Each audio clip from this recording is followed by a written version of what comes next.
Et le rêve, c'est de vendre des pizzas, tout le monde le sait. Genre, je veux vendre des pizzas par email parce que je pense que ces enseignes qui ont, je sais pas, il y a 400 points de vente Domino's Pizza, ils sont forts en SMS, mais ils peuvent tellement vendre de pizzas si genre ils ont un CRM de ouf et le point de vente, il n'a pas forcément de force de frappe pour préparer des news. Donc nous, on peut vendre au siège, c'est un super business pour nous et on peut s'amuser de malade. Donc c'est ça. C'est le goal. End goal, pizza. Voilà, sushi, comme ça, tu vois. J'attendais tellement pas une réponse comme ça. Nouvel épisode de Papa Maman J'ai tout explosé en compagnie de Thomas, le CEO d'Email Club. Email Club, c'est cette agence de mailing qui va faire exploser ton chiffre d'affaires si tu es e-commerçant. Épisode très riche en technicité, Thomas te partage les meilleurs tips pour améliorer ton emailing et croître ton chiffre d'affaires. On a également abordé des sujets d'entrepreneurs, comment recruter intelligemment, comment scale en full remote ou encore comment conserver une qualité de service supérieure au marché. Je te laisse prendre ton carnet de notes, un stylo et t'asseoir confortablement pour cet échange d'une heure. Let's go, du coup on est parti. On commence comme ça, on verra où est-ce qu'on commence dans le podcast. Mais voilà, peut-être un peu commencer par le début. Comment t'en es arrivé là? Pourquoi Email Club? Pourquoi les emails en fait tout court? Et où est-ce que tu as commencé au tout début? Très bien, c'est ce que je te racontais parce qu'en plus ça va être redondant pour toi. Non, on s'est rencontrés pour la première fois à une soirée, je crois que c'était Molly et d'autres partenaires, et Vent, que je connaissais pas du tout, qui est très stylé d'ailleurs, un outil de j'ai oublié le nom. Conversationnel Vantage ou un truc comme ça. Vantayo, quelque chose comme ça, ouais. On n'a pas été bon. Moi, j'ai retenu Molly parce que c'est eux qui m'ont invité. Mauvaise pub pour eux, désolé. On mettra sur YouTube le nom exact. Ouais, mais moi, je vais booker un rendez-vous, donc je pourrais t'en dire plus parce que vraiment, c'est assez bien. En France, on n'est pas très chaud en conversationnel et ça avait l'air d'être intéressant. Donc, bref, je te racontais que moi, je bossais dans un groupe e-commerce avant. Je les ai rejoints par hasard. J'ai fait des études de finance. Je les ai rejoints pour compter les sous. J'avais raté sa première boîte. C'est un pote à moi qui avait fait du dropshipping à l'époque sur des gros volumes. Première boîte, il fait fortune. Il m'a proposé un taf. Sortie d'école, j'avais dit non. Je trouvais ça un peu chelou. Dropshipping, j'étais pas très à l'aise. Ouais. Et donc, ça marche bien. Puis, il arrête. Ils se disent, on va monter un studio de marque e-commerce. Deuxième boîte. Il se lance en octobre et il me contacte en mars. J'étais j'étais en freelance CFO as a service et ils me disent, on a fait, je sais pas, 3 millions de CA ou 4 millions de CA. On n'a rien compté. Il faudrait quelqu'un pour faire des comptes, tu vois. Pour faire la finance. Moi, j'étais choqué. Et là, tu as 3 millions à rattraper. Tu te dis, comment je fais? Branler, tu vois. Et genre, des gros volumes, ils avaient bien investi. Et, ça avait bien marché direct. Et voilà, du coup, je travaillais beaucoup. Et il était de passage à Paris et on bosse à côté. Il me montre son email. Il me dit, t'en penses quoi? Je lui dis, franchement, il est pas ouf ton email, tu vois. Et voilà, du coup, je me suis dit que j'allais faire mieux que son email, etc. Ça m'a fait marrer. Et rapidement, on est parti sur ça. Et après, avant, j'avais un job full-time. Je démissionnais de mon job full-time. Je les ai rejoints pour faire des emails. Tu bossais où, du coup, avant C'est chez Cubin. Okay. Je commençais dans le BizDev pour une start-up de biotech, rien à voir, qui a coulé au bout de 11 mois. Mais c'était très intéressant.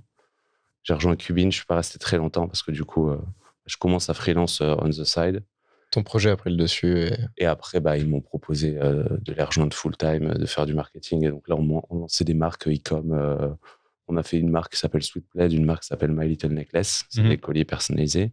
Sweetpled qui est quand même, même si c'était du dropshipping, c'est pas du dropshipping. Sweetpled, c'est ça le pire. On avait un stock de malade mental au pic. Dans l'image, tout le monde pense que Sweetpled, c'est du dropshipping. C'est un e-com conversion, tu vois. Mais c'est pas du dropshipping. Okay. À l'apogée, on ship 3000 Sweetpled par jour, tu vois. Ah ouais. En vrai, c'est quand même des beaux volumes. Ouais, carrément. Sur 12 pays et tout à la mano avec une équipe marketing de 5 personnes. Et voilà, et du coup, on a fait ces deux marques qui ont bien marché, dont Sweetpled, où je pense qu'on a découvert. On s'est amusé en email. Moi, j'avais carte blanche. Et voilà. Donc, toi, tu gérais tous les emails de Sweetpled. Ouais. Après, Modulo, ils étaient deux cofondateurs. Ils avaient des bonnes idées. Tu vois, par exemple, le mail texte, il a été beaucoup poussé par un des deux cofondateurs, etc. Et on testait, on s'amusait. Et puis, on avait des volumes de malades. Donc, du coup, on faisait des chiffres de malades aussi. Et tu t'es découvert une passion pour l'email? Ah ouais, moi, j'ai trop kiffé. Et en plus, du coup. Pas du tout ton monde, par contre. Du coup, Non, mais après, j'ai fait une école de commerce. Tu fais un peu de marketing. Ouais. Ça, voilà, mais. Puis moi, j'aimais bien les chiffres, j'aimais bien compter. Et le CRM, c'est magnifique. Tu fais des tests, c'est de la data. Oui, t'as la data. C'est super intéressant. On faisait de la pub, on faisait de l'acquise énervée. Et en même temps, on avait un produit qui se prêtait pas à faire du repeat. Et on faisait du repeat par l'email à des gens qui achetaient 10 fois. Enfin, bordel, en vrai, on s'amusait bien. C'est des chiffres qui aujourd'hui sont pas du tout bons. Si on regarde avec du recul, avec Email Club, on aurait eu Email Club, on en ferait des meilleurs chiffres. Ok. Mais c'était le début. Tu vois. Ouais, c'était les débuts. Et c'est comme ça que tu as mis la main là-dedans, dans les emails. Ouais. Après, du coup, on a fait ça. On a fait une année pleine, première année pleine stylée. On a fait, je sais pas, 15 millions de CA ou 17 millions de CA. Ah oui, c'est quand même du volume. Grosse année. Mais c'est les Américains, ils visaient 30, tu vois. Donc, ils étaient déçus. Avec du recul, moi, je connaissais pas, je faisais pas d'e-com avant. Donc, voilà. Avec du recul, c'est pas mal. Et après, voilà, ils ont vendu cette boîte-là. Et moi, j'avais toujours en tête Email Club, mais je restais avec eux parce qu'ils sont trop malins et qu'ils m'apprenaient plein de trucs. Du coup, je leur ai dit, c'est top, vous allez être mon premier client. Et du coup, Email Club, moi, ça n'a rien changé. J'ai gardé donc, le groupe MTK où on avait toujours Sweetpled, My Little Necklace aux US et My Little Necklace en France. My Little Necklace, c'est des colliers prénoms personnalisés. Il y a un acteur ricain qui s'appelait My Name Necklace. C'est une boîte à CRM, tu vois. C'est un truc où genre, tu fais plus d'acquise et tu fais $1000 par newsletter 3 fois par semaine toute l'année, tu vois. Il y a énormément de repeats. Je sais pas, tu vois. Peut-être que les gens ils mettent 15 ans à... C'est un repeat qui est faible par rapport à ce qu'on voit aujourd'hui dans les DNVB. Ouais. Mais ouais, c'est pas cher, quoi. C'est des conversions à 20 balles. C'est le genre de truc que tu peux faire en email, quoi, tu vois, en sortant des nouveautés toute l'année. Et ta base, elle est énorme, qu'on a acquis par l'influence, qui aujourd'hui tourne. Donc voilà, donc on a commencé avec eux. Ok, tu commences avec eux, comment ça se passe? Ça se passe bien tout de suite, de toute façon tu les connais déjà. Ouais. Finalement c'est déjà le taf que tu faisais pour eux.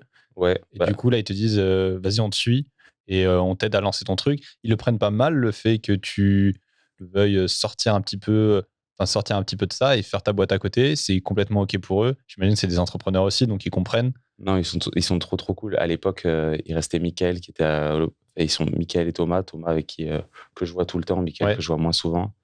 Et donc Thomas était complètement sorti, c'est celui qui faisait l'acquisition et le marketing, et Mickaël qui gérait les opérations. Et donc là, c'était Mickaël qui reprend quasiment tout en attendant. Et puis après, il y a eu la passation avec l'acheteur. Non, ils sont trop cool.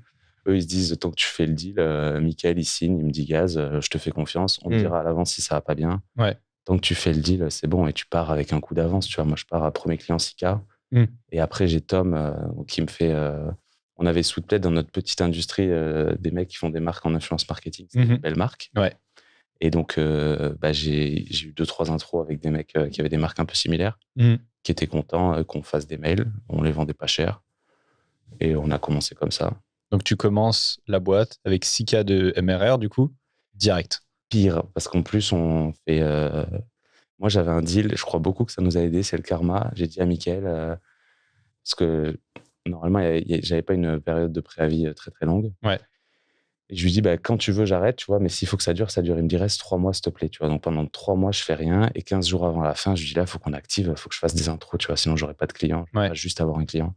Et en 15 jours, Tom, il me fait quelques intros. On commence avec on fait 16 500 € de CA tous les mois, tu vois. Donc, incroyable. En MRR en plus, du coup, parce que toi, ça fonctionne. Ils sont restés, du coup. Ouais. Ok.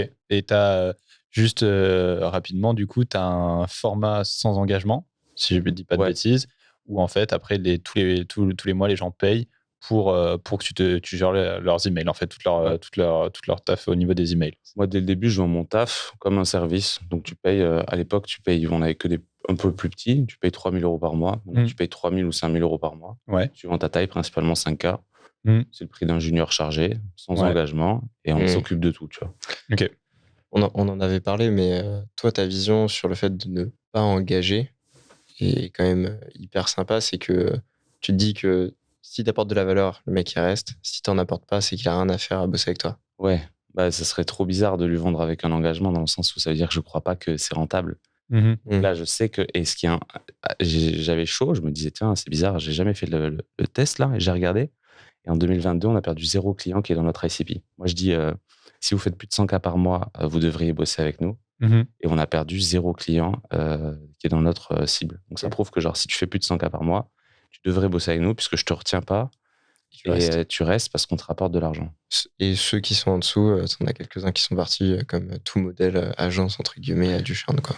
Ouais, voilà, parce que y a des clients où parfois tu as des saisonnalités, tu vois. Et donc, nous, on va pas... Moi, j'ai pas envie de pas être rentable. À la fois, on a monté une équipe où aujourd'hui, ce qui était faisable à l'époque en termes de prix n'est pas possible aujourd'hui, parce qu'aujourd'hui, tu vas avoir la team leader, le designer, etc. Ouais. Je peux pas discount si tu pars. Dès que tu as des middlemen, ta renta, tu la diminues, donc forcément, tu es obligé. Donc, si tu fais 50K par mois, je peux pas te faire un discount basé sur ton truc. Autrement, je vais être obligé de pas servir bien. Et nous, on pense qu'il faut qu'on ait un prix où genre, on dit tout le temps oui, tu vois. Donc là, donc voilà, donc il y a des gens qui partent, on les accompagne. Moi, je reste toujours dispo, on répond à leurs questions. Le but, c'est que ça se passe bien en fait eux de leur côté aussi, quoi. Ouais, de ouf. Que leur CRM il marche, tu vois. Si après, s'il y avait des questions ou que ça marchait plus. Est-ce que tu peux peut-être pitcher pour tous ceux qui regardent ou écoutent exactement la mission d'Email Club? Nous, on est une agence de CRM. On vend un CRM manager externalisé. Moi, je suis convaincu que tout e-commerçant ou toute boîte qui fait plus de 100K par mois online devrait avoir un CRM manager, donc la personne qui s'occupe du CRM. Et donc, en échange d'un forfait mensuel fixe de 5 000 € ou 3 000 € par mois, on leur propose cette fonction externalisée. Donc, au lieu d'avoir un junior, c'est le prix d'un junior chargé, ils vont avoir un petit peu du team leader qui a une expertise un peu e-commerce et qui a proposé les bonnes stratégies, un petit peu de la personne qui écrit des emails, un petit peu d'un designer, parce que c'est impossible. Quand moi, je faisais les mails tout seul, et c'était beaucoup moins bien. Et un petit peu de l'analyse. Et donc, voilà. Toute une équipe au service du CRM. Ils ont le Slack, ils ont le point de contact. Ouais. Un peu comme vous, je pense. Mais vraiment au sens... un CRM, il produit de ouf, dans le sens où tout ce que tu fais, tu le jettes. Une newsletter, c'est beaucoup de travail pour un dimanche matin, tu vois. Toutes les créas, tous les trucs, c'est que du one-shot. Et donc, voilà ce qu'on fait, quoi. Okay. On accompagne, on est aujourd'hui une petite équipe, on est 25, je suis très content. Et on accompagne 33 clients donc, qui sont dans le club. Ok. Tu as un modèle qui est quand même hyper cool, c'est que tu es en full remote. Tu laisses la liberté à toute ton équipe de travailler d'où elle veut, quand elle veut. Ouais, full remote, moi je kiffe. Depuis le début on est une boîte full remote. Je pense que moi, c'est la boîte, je préférerais. Je pense qu'on bosse sur Internet. Le remote, c'est trop bien. On est full remote. On a des avantages aussi. On est une boîte à l'international. Donc, on a des designers qui ne parlent pas français. On a des designers en Argentine, en Thaïlande. Initialement, c'est parce qu'on produisait beaucoup et on avait des designers toute la journée allumés. Aujourd'hui, je veux plus ça parce que maintenant, mon rêve, c'est l'asynchrone. Donc, on tend vers plus du tout leverager ça. Donc là, j'ai du poids. Je recrute en Thaïlande. Genre, j'essaie pas de matcher la truc, mais ouais. Full remote. Et ça se passe très bien. Ouais, c'est trop bien. T'as eu des moments où finalement, avec ce full remote, tu t'es dit, bon, ça serait quand même plus pratique si j'avais un bureau, si j'avais des mecs, ou pas une seule seconde, tu y as pensé, tu t'es dit, c'est ça mon modèle et ça match parfaitement mon business? Alors moi, si vous connaissez les gens chez Cubin, je n'étais pas très à l'aise dans un bureau. Donc moi, je ne peux pas aller au bureuro. Voilà. Je bossais dans l'escalier. Je ne suis pas filmé dans un open space. J'angoisse. Et donc, non, on ne s'est jamais posé. Et je bosse avec Julie, qui a été la deuxième à me rejoindre, qui a construit Email Club sur la partie design. C'est vraiment... Julie, elle a énormément contribué au truc. Et Julie, je pense qu'elle est comme moi. Elle veut bosser chez elle. Et très vite, quand on recrutait des gens, on se disait, nous, on cherche des gens pour qui le remote, c'est un, tu vois, c'est un besoin. C'est pas un, ça va m'aller, tu vois, c'est pas grave.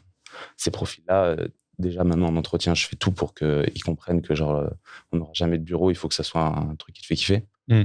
Et puis après, ça leur allait pas. Parce que nous, le remote, c'est la confiance, le jamais regarder tout ça. Et ça marche avec des profils qui vont chercher ça, tu vois. Et qui sont autonomes et qui se disciplinent eux-mêmes et tout. Et du coup, là-dessus, tu n'as jamais eu d'erreur de recrutement? C'est un sujet dont on parle souvent et aussi en podcast. C'est un problème que tout le monde a, les recrutements, bien réussir ses recrutements, pas se planter. Ça coûte cher de se planter, ça demande du temps, de l'argent. Est-ce que toi, tu as déjà eu des erreurs de recrutement? Et si tu n'en as pas eu, comment tu fais? Comment tu procèdes là-dessus? Alors, on en a eu plein, déjà. Et ça, c'est normal. Non, on recrute avec un modèle un peu particulier. On recrute pour un métier qui n'existe pas, puisque tu n'as pas de CRM manager, expert Klaviyo. Et je ne voulais pas de copywriter, parce que je pense qu'ils essayent... le copywriter, son métier, c'est du moins de ceux que je trouvais dans l'email marketing, de très utiliser la manipulation. Et nous, on bosse pour des marques type Bottle, ils veulent pas manipuler leurs clients. Ils veulent utiliser les mots pour apporter de la fraîcheur et du kiff à leurs clients, mais ils veulent pas, tu vois. Donc, on recrute des gens intelligents qui écrivent bien et que ça fait marrer de faire des emails. Déjà, tu pars du coup, ça va être large, donc forcément, tu vas rater des trucs. Et en plus, moi, je recrute que au fit. Ok. Je me suis fait beaucoup chambrer par mon équipe sur mon process de recrutement, Mm. mais c'est énorme screening au début. Et après, tu as un call avec moi. Je regarde si la personne, elle va matcher avec nos valeurs et je lui dis tous les trucs, genre pourquoi elle devrait pas bosser chez Email Club et tout. Et après, je lui dis c'est l'inverse. Le call to action, c'est toi qui vas revenir vers moi pour me dire si tu veux toujours bosser avec nous, tu vois. Ok. Si elle revient vers moi, je lui fais une intro avec une autre team leader. Et là, c'est la même chose. Et donc, c'est un recrutement inversé. Ok. Et à l'inverse, ceux où ça va pas, on va essayer d'identifier assez vite. Ok. Ouais, donc toi, t'as quand même des gros points rouges dans ton recrutement. Le remote, faut que ce soit des mecs qui aiment ça. Tu vas essayer de les challenger là-dessus. C'est à eux de revenir vers toi. Tu veux vraiment, finalement, tu as des gens qui sont hyper motivés quoi, par ce que tu veux. Quoi. C'est pas un truc standard de faire ça, d'arriver et de dire tout ça va pas ici, est-ce que tu veux bosser avec moi? Généralement, l'entretien il se fait dans l'autre sens. Du coup, c'est vrai que là, tu tries forcément parce que celui qui revient vers toi, il a envie, il a forcément envie de bosser avec toi. Après, à toi de voir si tu as envie de bosser avec lui après. Nous, on a envie. Moi, de base, on est vraiment. C'est moi qui faisais les entretiens jusqu'à il y a 2 semaines parce que je commençais à devenir trop lent pour recruter. Mais du coup, je filtrais de ouf en amont et j'avais en entretien des gens qui avaient des lettres de motif qui étaient ouf. Et genre, tu vois, là, la dernière recrue qui est arrivée lundi s'appelle Claire. Elle est ouf. Genre, sa première news, elle est incroyable. Et genre, c'était sûr. Aucune chance de perdre. Sa candidature, elle était incroyable. Ok. Donc, il n'y avait aucun doute. Donc, le but, c'est de lui expliquer en 30 minutes ce que c'est Email Club, de bien répondre à toutes ces questions pour qu'elle comprenne ce dont quoi elle s'engage. Mais moi, la manière dont elle avait écrit ça, elle s'était marrée, ça se voyait. C'est sûr, elle va se marrer à faire des mails. Et donc, et incroyable. C'est une dinguerie. C'est un cas pratique ou c'est juste la lettre de motivation dont tu parles? Ouais, juste lettre de motif. Pas de cas pratique. On a testé un moment. J'ai recruté 2 personnes qui n'étaient pas ouf, qui avaient été bien au cas pratique. J'ai testé des trucs, tu sais, des recrutements sur des trucs cognitifs. Donc, tu fais des tests cognitifs. Je les ai fait passer à toute mon équipe. Je les ai fait passer à mes rostas. Voilà. On avait les scores. Ça ne matchait pas avec ce que je pensais de trucs. Donc, je me suis dit, on arrête ça aussi. Alors qu'au fit, je le sentais, les gens, les yeux qui brillent, la lettre de motivation qui est fun. Une personne qui, genre, rêve de bosser en remote pour une raison précise. Genre, j'habite sur une île, j'habite à la campagne et j'ai un cheval dans mon jardin.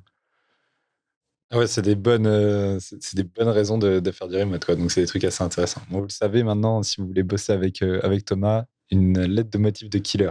Absolument, absolument.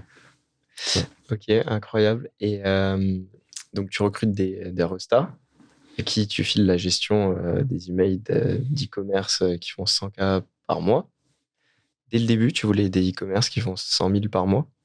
Ouais. En dessous, moi, Marocco, en dessous, c'est de le faire soi-même. Parce que, en fait, une agence, ça va te permettre d'optimiser, donc de faire de meilleures perfs. Mais la marge, on va la capter. En dessous de 100K par mois, on va la capter. Donc, on va générer un peu plus de marge, mais on va se payer à nous, donc c'est pas rentable. Pour moi, le CRM, c'est là pour faire de la marge en période fast. Donc, optimiser la marge en période fast, c'est ce qu'on faisait dans la boîte où je bossais avant. Et faire du CA en période creuse.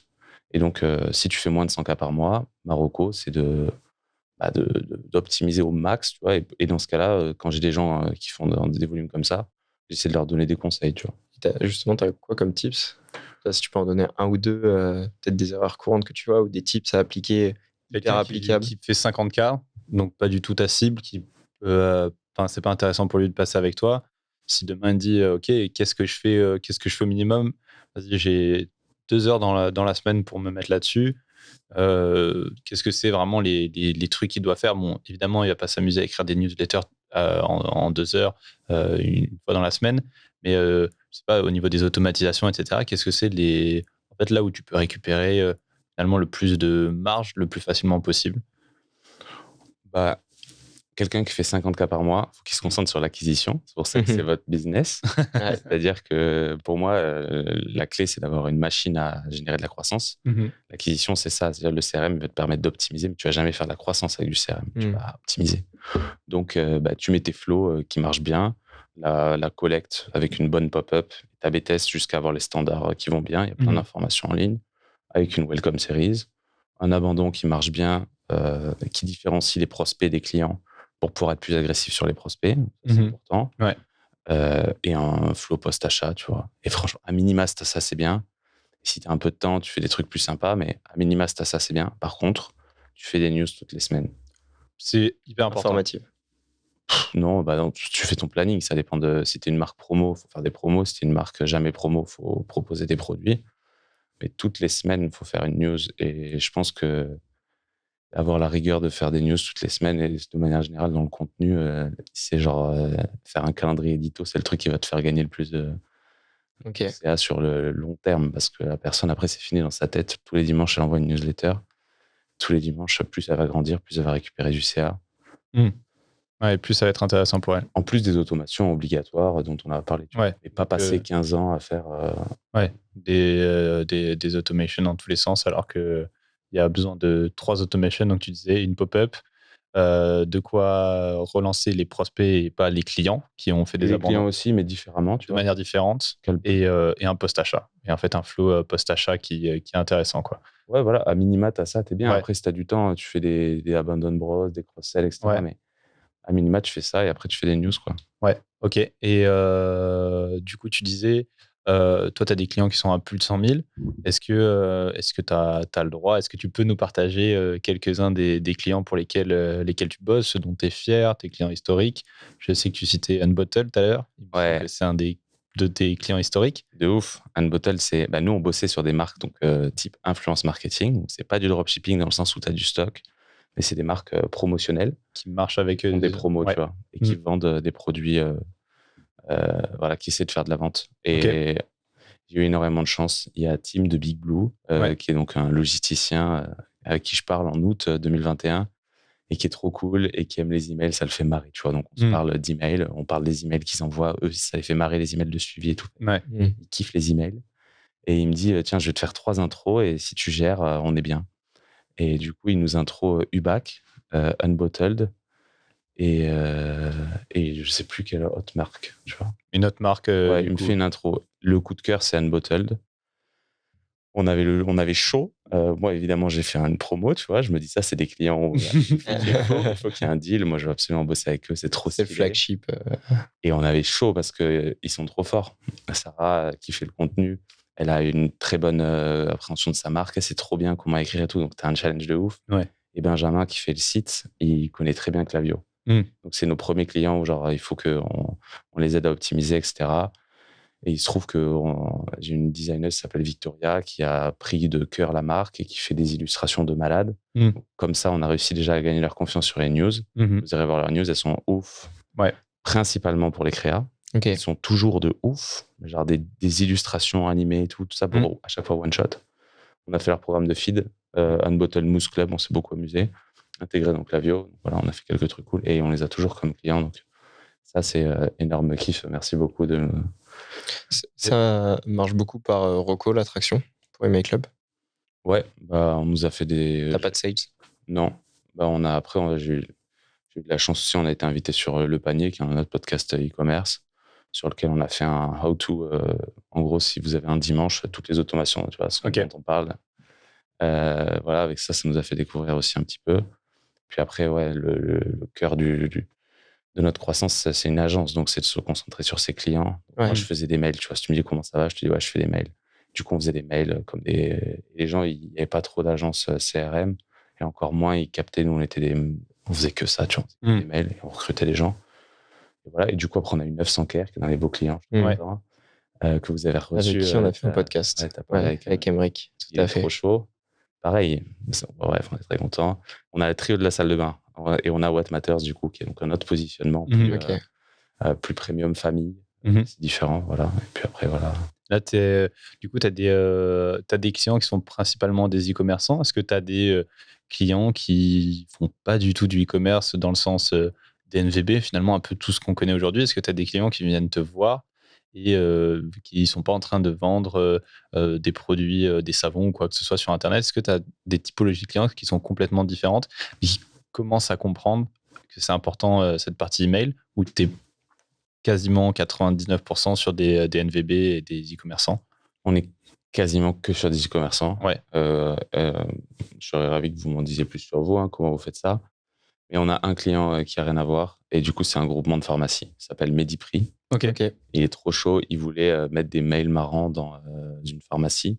Et pour le coup, l'intégration Klaviyo, elle est stylée parce que tu as toutes les pharmacies dans le catalogue et le mail, il est envoyé de la pharmacie référente. Donc, tu as 180 pharmacies Ok. et le pharmacien, il envoie une news avec le footer de la pharmacie en question. Tu vois, c'est assez stylé. C'est simple, mais c'est bien fait.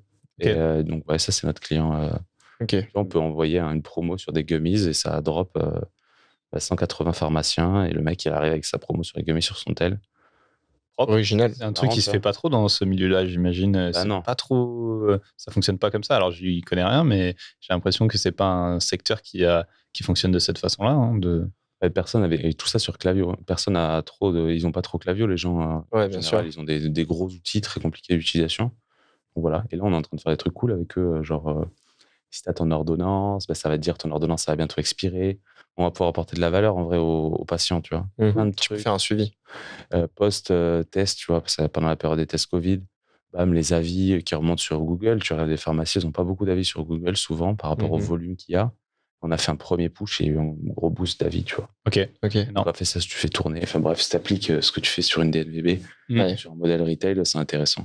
Oui, donc comme quoi l'emailing est intéressant en fait pour tous les modèles, pas que le e-commerce. Je suppose que même pour du SaaS. Ouais, c'est juste qu'on n'est pas bon, tu vois. Tout cela, pour l'instant, j'y suis pas allé parce que je me dis, moi, je suis un commerçant, tu vois. Ouais. Je sais pas si C'est pas ton scope. Mais il y a personne, enfin, je connais pas d'agence spécifique sur le B2B, mais je pense qu'il y a un putain de marché. Il faudrait être des experts, il faudrait arriver à avoir des stratégies à. J'ai pas envie de leur. Nous, là, l'avantage, c'est que lui, il voulait mettre en place des pratiques e-com sur son. Ouais. Et donc, on a pu. Il sait, tu vois. Il savait qu'on faisait pas de retail. Est-ce que c'est un axe que tu as envie de développer aussi à terme, de prendre des experts sur un scope que tu maîtrises pas forcément, le SaaS ou autre? Moi, j'aimerais bien faire 2 fois la taille d'aujourd'hui en e-com. Okay. Et après, le rêve, c'est de vendre des pizzas. Tout le monde le sait.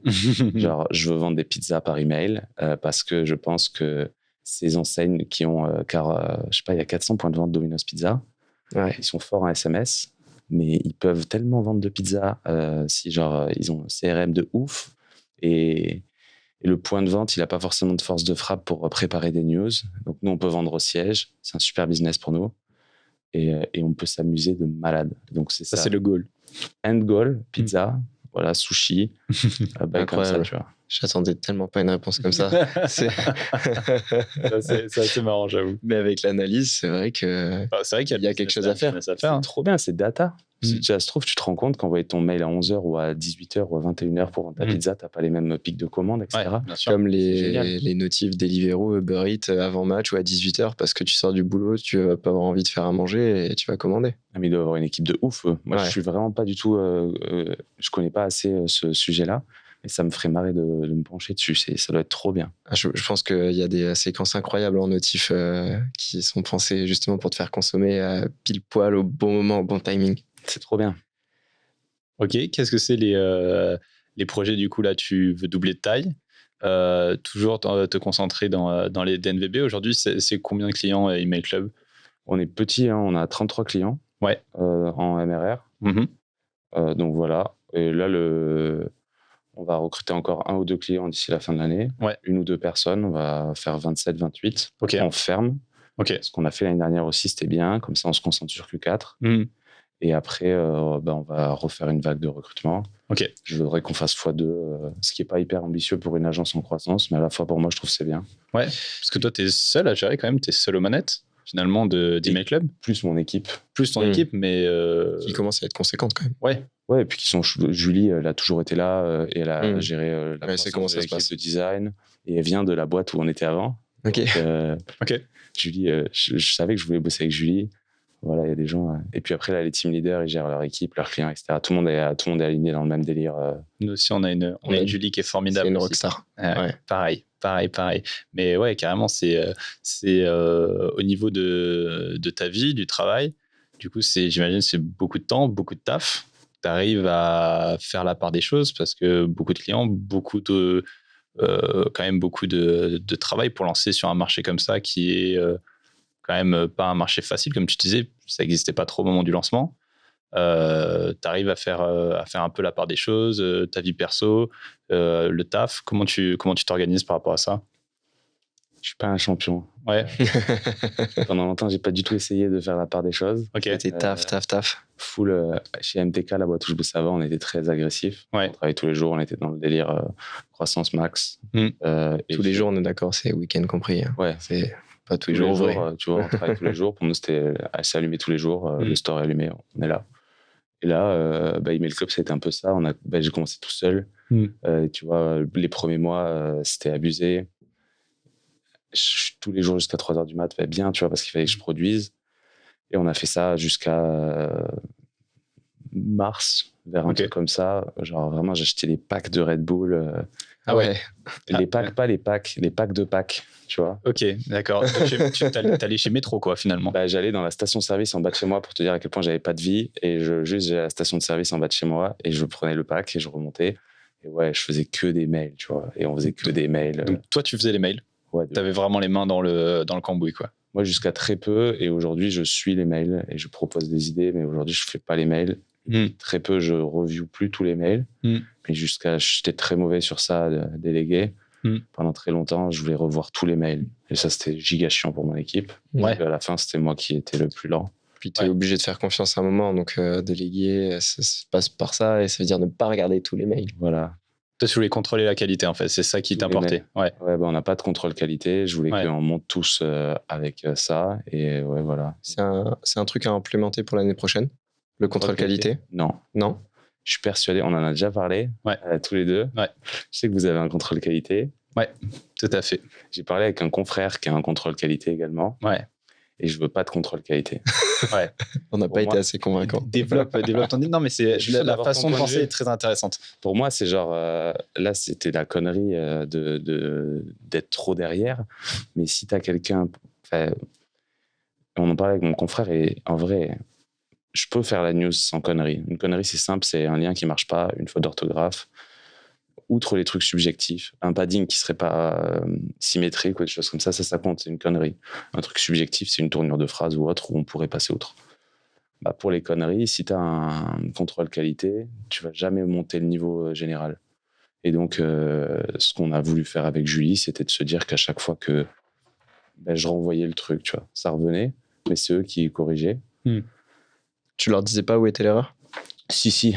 Mais ouais, donc en fait, c'était moi le contrôle qualité. Et en fait, maintenant, ce qu'il faut, c'est que ça soit eux le contrôle qualité. Et j'ai accepté. On a fait deux, trois fois, on a envoyé des conneries mineures, genre une faute d'orthographe ou quoi.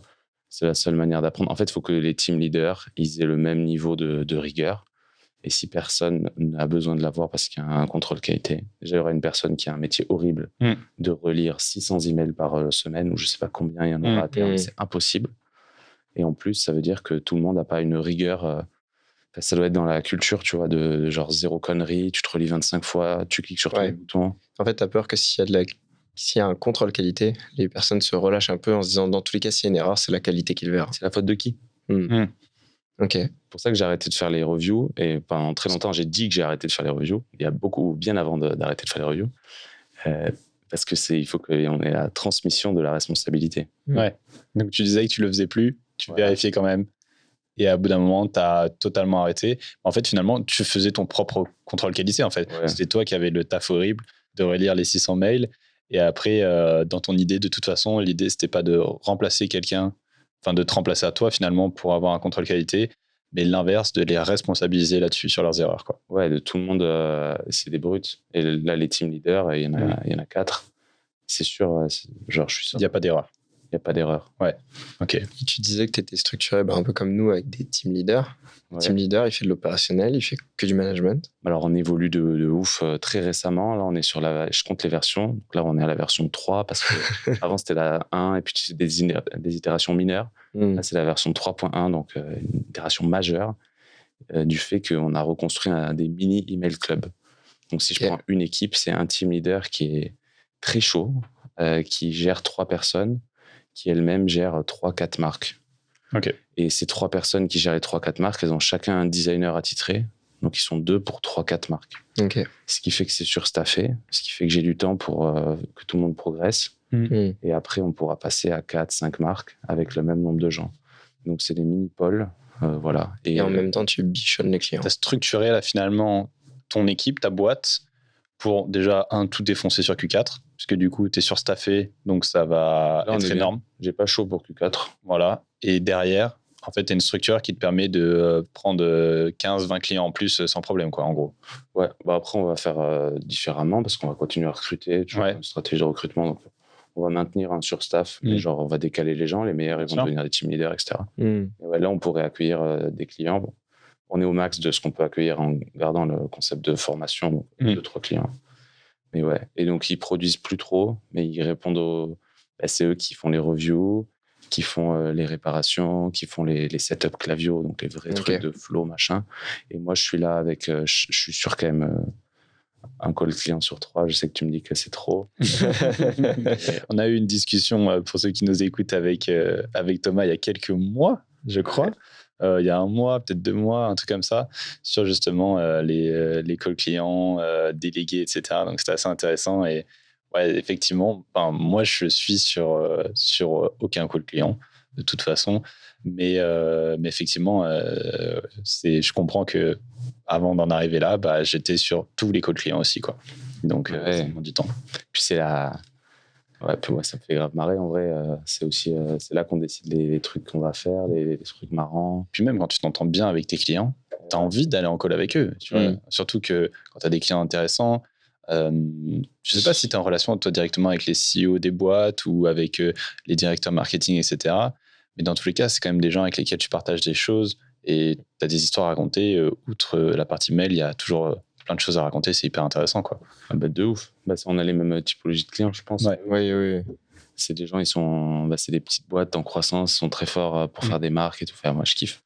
Donc voilà, l'école client, on va garder un bon Puis, 1 sur 4. La relation se transforme. C'est des calls clients, mais souvent, on s'entend tellement bien. C'est des gens qu'on voit, avec qui on prend des cafés. Nous, quand on vient à Paris, on les voit. Ouais. Donc, c'est normal d'avoir envie d'aller en call. Mais à un moment, je pense que tu es obligé de déléguer, sinon, tu peux pas faire tous les calls de ta boîte. Voilà, c'est je pas fais possible. un call par mois, review perf, gros projet. Et après, pour le reste. Et ça me fait penser, tu parlais d'asynchrone tout à l'heure. Est-ce que tu n'as pas peur que de bosser un maximum en asynchrone, donc je pense notamment en utilisant du Loom pour faire du reporting à un client, et en supprimant cette étape de call client, est-ce que tu n'as pas peur qu'il y ait une perte de lien avec le client ? On fera pas d'async sur le fait de réduire les calls clients. Ok. On fera de l'async dans le sens où le rêve, c'est que j'ai l'impression que les devs, ils sont forts là-dedans. C'est genre, ils remplissent des tâches. Et genre, un dev dans une boîte de dev et une agence de dev, il peut dérouler des tâches dans la journée. Du coup, il est détente, pas dans le sens où il doit pas travailler, mais dans le sens où il y a personne pour le polluer. Alors, moi, mon rêve, c'est que les personnes dans mon équipe, elles ouvrent leur ordinateur, elles aient 2 calls, tu vois, dans la journée. Mais tout puisse être fait de manière, tu vois, fluide quand tu veux. Donc, évidemment, il y aura des calls, ça sera pas un full à 5. Ok. Et mon rêve, c'est qu'on ait un délire de, il n'y a pas d'horaire, de trucs. Le Slack, qu'on arrive à bien créer des trucs où tu as des délais de réponse au Slack qui soient bien meilleurs, quoi. Ouais. Aujourd'hui, c'était le Dawa atomique pendant très très longtemps à cause de moi. Parce que je t'ai allumé tout le temps. Pendant très longtemps, je concevais pas que. Enfin, moi, j'étais pas très bon sur ça. Sur la partie management, c'est bon, les mecs, ils ont fini leurs horaires, je peux pas les contacter trop tard, ce genre de choses. On n'a pas d'horaire, mais j'ai pas été assez exemplaire sur le fait de drop les messages en décalé, tu vois. Ouais. Je suis toujours pas bon. Mais Tu veux dire, tu réponds direct.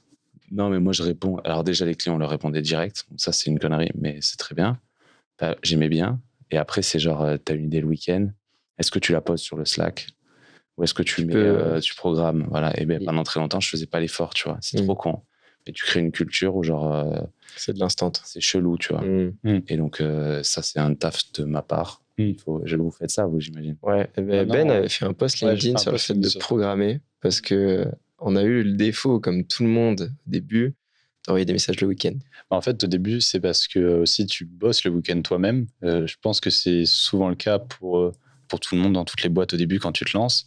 C'est que quand tu te lances dans un projet, c'est pour te lancer à 100%. Donc tu y vas, tu bosses tout le temps. Et c'est vrai que quand tu as les premiers mecs qui arrivent, toi, le week-end, ça te démange. Tu as une idée, tu as un truc, tu as machin. Toi, tu es dans une journée comme une autre.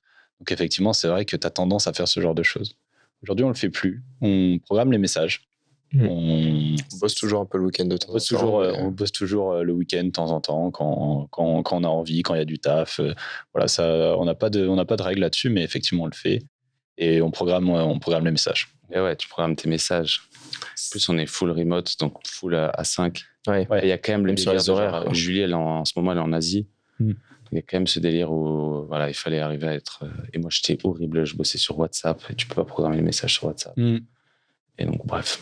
Et avec les clients, tu arrives à gérer justement quand tu as un account manager qui a un décalage horaire assez important, ça arrive toujours à fit, il n'y a pas de frustration client? Il n'y en a pas jusqu'à présent des account managers. Alors, ça, c'est un des trucs. On est full remote. Il y a que les team leaders qui sont en contact avec les clients. D'accord. Et les team leaders, ils sont obligés d'être sur une time zone assez proche de celle des clients. Plus ou moins, tu vois. D'accord, ok. Modulo, le client qui est à Hong Kong, ou genre dans tous les cas, tu peux pas être sur cette time zone. Mais on n'a pas de team leader en Thaïlande, par exemple. D'accord, ok. Juste Julie. Mais Julie, justement, c'est très récent et ça va nous permettre de devenir à 5. Ça va me permettre à moi de faire le test, finalement, voir ce que ça donne. Parce qu'au final, en Asie, t'es à quoi? T'as plus 8. Donc, oui, tu peux trouver un créneau quand même. Ouais, le soir, tu bosses avec les mecs le matin, quoi. Enfin, faut que tu lui parles le matin et après l'après-midi, c'est mort, quoi. Donc, faut juste. Enfin, c'est une question d'organisation finalement, mais ça, c'est intéressant parce que quand toi tu dors, il y a une équipe qui bosse, quoi. Et c'est ça qui est cool. Elle, là où c'est dur, c'est qu'elle bosse avec aussi des Argentins. Et là, pour le coup, c'est vraiment impossible. Ils se croisent. Ouais. Bon. Justement, c'est des très bons. C'est des sujets justement à traiter pour l'année prochaine aussi. Pour permettre de t'organiser, quoi. Pour me permettre d'aller aussi un peu plus en Asie, tu vois. T'as envie de... Ouais, c'est un projet pour toi? Moi, je suis à Dubaï une grande partie de l'année. C'est trop bien pour aussi la time zone. Ça, je kiffe. Le matin, j'ai pas de notif et tout. Donc ça, c'est très, très cool. Et c'est aussi qui m'a appris à forcer à programmer mes notifications. Parce que moi, je bosse tard. Et donc, bref. Et ouais, j'aimerais bien... j'ai pas envie de voyager de ouf. Genre plein de petits voyages. Mais faire l'expérience, j'avais pas envie de mourir con et de jamais l'avoir fait. En plus, on n'est pas très loin. Il y a Julie, j'ai des équipes. On a 8 personnes en Thaïlande, tu vois. Ce serait trop cool d'aller faire un truc, de les capter. Ah ouais, bien sûr. Bien sûr. C'est l'avantage aussi de ton modèle. Bah, ça serait cool. Donc, j'aimerais bien faire ça l'année prochaine. Mais pour le coup, vu que je suis sur beaucoup trop de calls et que c'est pas un truc très bien. Comment tu arrives à t'organiser? Donc, tu as tes sujets de développement, tu as les équipes à manager, tu as l'école, tu utilises des outils, tu utilises des tips en particulier. Comment est-ce que tu arrives à faire ta journée de A à Z sans te tuer non plus à la fin et à être efficient, quoi, toute la journée? Bah alors, comme beaucoup, full time box sur Google Calendar. Toujours. Donc, full time boxé à Bâle. Des plages horaires où je triche un peu, tu vois, elles sont assez larges. Et après, Inbox 0, Superhuman, c'est stylé, mais je l'utilise pas très bien. C'est Emeric que tu as rencontré. Il m'a recommandé l'outil. Il y a Benoît de Bonne Gueule qui nous l'a recommandé. Ensuite, il y a eu Emeric, et du coup, Ben s'y est mis. Il faudrait que j'y passe. Quelques mois et je pense comme toi, j'ai pas tous les shortcuts encore, mais j'en ai quelques-uns. Et ça fait la diff quand même déjà. Et puis tu as ce petit truc d'inbox 0 avec le nombre de semaines, depuis combien de semaines tu es en inbox 0 qui te motive aussi à vider ta boîte mail et à traiter les sujets. Donc outil assez cool. Un peu cher, on pourrait trouver au premier abord. Ouais, c'est surprenant. 3 balles par mois pour gérer ta boîte mail. Ouais, tu te dis, waouh, il y a un truc. C'est trop bien. Donc ça, Timebox. Voilà, et tous les soirs, je relis mon WhatsApp. Après, moi, je triche encore une fois parce que je vis à Dubaï une grande partie de l'année tout seul, où je travaille tous les jours. Et du coup, je mange tout seul au resto, tu vois, par exemple. Et donc, du coup, tous les soirs, j'ai le temps de passer en revue toutes mes interactions, tu vois. Et là, je suis à Paris pour 1 mois et ça va être le bordel, je vais me foutre. Là, tu fous le bazar dans ton organisation. C'est vachement plus dur, tu vois. Alors que sinon, le soir, je me couche, j'ai répondu à tous les trucs. Le matin, tu peux taffer sur les sujets que tu veux taffer. La journée, ça se relance. Et le soir, tu peux refaire tout ton WhatsApp, tout ton Slack, ta boîte mail. Voilà. Et après... Est-ce que tu penses qu'on peut arriver à faire une boîte comme la tienne sans bosser 100% du temps comme tu le fais? Est-ce que tu penses que toi, tu es un acharné et qu'en fait, on peut le faire différemment? Ouais, je pense. Moi, c'est juste que j'ai chaud parce que j'ai pas envie que ça s'arrête. Si c'est pas ta première boîte, t'as moins chaud et que t'es meilleur et que t'es meilleur en délégation, en tout ça, tu peux largement. Moi, c'est juste que c'est dans ma culture. Je voulais aller le plus vite possible. Mon pote Tom de MTK, à chaque fois que je le croise, il me dit tu vas pas assez vite. Donc il me challenge. T'as une pression. Non, mais voilà, on est. Et ouais, je sais pas, moi, je kiffe. Et puis, je kiffe juste. Tu kiffes ton Depuis tas. le début d'MTK, moi, le e-commerce, ça me fascine. Je kiffe trop. Et donc, je pense à faire tu vois, faire ce qu'on peut faire comme lancement, machin. Ça me fait marrer de faire des programmes de feed. On se marre vraiment, c'est trop marrant. Enfin, c'est très, très marrant, le CRM. Les Ça programmes de te, feed, c'est très marrant. ça te manque pas un peu de plus mettre les mains dans les emails comme tu le faisais avant? Non, je fais plus le mail. Ouais, Je fais les trucs avec mon équipe. les flows. Donc, on se marre, ouais. On se marre. Enfin, tu vois, les trucs, les projets, les plannings, tout ça, là, on le fait ensemble. Donc, ça, c'est bien, tu vois. Le plus marrant, c'est quand tu convaincs ton client que on a fait avec 900 Care, qu'on va utiliser un outil, qu'on va faire un challenge, qu'on va partager, où les gens vont pouvoir faire un concours. C'était Brice de Nice, non? Ouais. Emrys de Nice, tu vois, Ouais. il est trop con, il nous laisse faire ça, c'est marrant. Ouais. Et du coup, J'ai reçu la news, j'ai gavé rigolé. t'as kiffé. Ouais, vraiment, vraiment, vraiment. Ouais, tu vois, c'est marrant ça. Ouais. Et ça, on peut le faire quand même. Tu vois, Ouais. C'est Mathilde qui écrit les news, elle les écrit très bien. Ouais. Gérée par Océane qui faisait les news avant, donc elle s'amuse de ouf. C'est la clé, hein, des gens qui font des bons emails, c'est parce qu'ils sont trop contents de leur email. Et voilà, et après, t'as en automation, machin, ça a super bien marché le lancement. Donc ça, je regarde. Là, on a pile après l'enregistrement, je vais avoir un call où on va dessiner un programme de feed. Le fait qu'on ait fait 1 ou 2 programmes de feed, maintenant, il y a plein de gens qui veulent qu'on les fasse. Il se trouve que tu peux le faire dans Klaviyo, que personne. Il y a plein de gens qui utilisent des outils tiers, qui coûtent 300 € par mois, ou 500, ça dépend de c'est souvent pricé au volume, donc c'est bien cher. Tu peux nous en citer pour les gens qui se posent la question, genre quels sont les outils qui te permettent de faire ça qui coûtent cher? Et du coup, toi, tu le fais avec Klaviyo, si je dis pas de bêtises. Ouais, bah, t'as Loyalty Lion ou Yotpo, qui sont des gros outils. Je suis partenaire Yotpo et genre on kiffe pour les SMS, c'est un super outil. Mais toujours les recos, c'est qu'est-ce que j'aurais fait si c'était mon site? Bah, j'aurais gardé mon argent, tu vois, parce que je peux le faire gratuitement.